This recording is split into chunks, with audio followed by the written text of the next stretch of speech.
બગસરામાં અરજદારોના નામ કમીની અરજીથી અજાણ મતદારોમાં રોષ ફેલાયો। સમસ્ત મુસ્લિમ સમાજ દ્વારા મામલતદાર કચેરીએ પહોંચી મામલતદારને રજૂઆત કરવામાં આવી હતી। ફોર્મ નંબર 7ની થયેલ ખોટી અરજીથી મતદારો મતદાનથી વંચિત ન રહી જાય તેને અનુસંધાને મુસ્લિમ સમાજ દ્વારા રજૂઆત કરવામાં આવી હતી।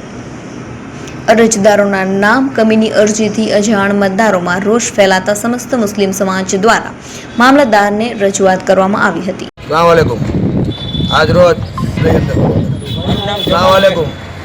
આજરોજ બગસરા સમસ્ત મુસ્લિમ સમાજ દ્વારા જે આ ફોર્મ નંબર 7ની અરજીઓ જે ખોટી ભાજપના લુખ્ખા તત્વો દ્વારા કરવામાં આવેલ છે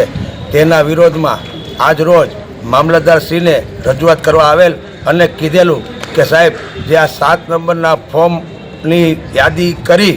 અને મુસ્લિમ સમાજને મતદાનથી વંચિત રાખવાનું જે કારસો ખાલી મુસ્લિમ સમાજ નહીં ભાજપ વિરોધી જેટલા છે એ બધાને આ મતદાનથી વંચિત રાખી અને જે કાવતરા રચ્યા છે એ લોકો માટે કે જેણે અરજી કરી છે એની માટે અને આ જેને કરાવડાવી છે એને માટે જે કાયદાકીય મુજબ જે કોઈ પગલાં લેવાતા હોય એ લઈ અને આ લોકોને સજા થાય એવો એક દાખલો બિહારે કે ભવિષ્યમાં કોઈ આવું કૃત્ય ન કરે અને જે મતદાનનો અધિકાર છે પ્રજાનો આ લોકશાહીમાં આનો અધિકાર છીનવાની કોશિશ ન કરે અને જે લોકોએ અરજી કરી છે અને અરજી કરાવી છે એ લોકોને સખ્તમાં સખ્ત કાયદાકીય કાનૂનમાં રહી અને એવી સજા થાય એવી અમારી બગસરા સમસ્ત મુસ્લિમ સમાજની લાગણી અને માગણી છે। જય હિન્દ, જય ભારત।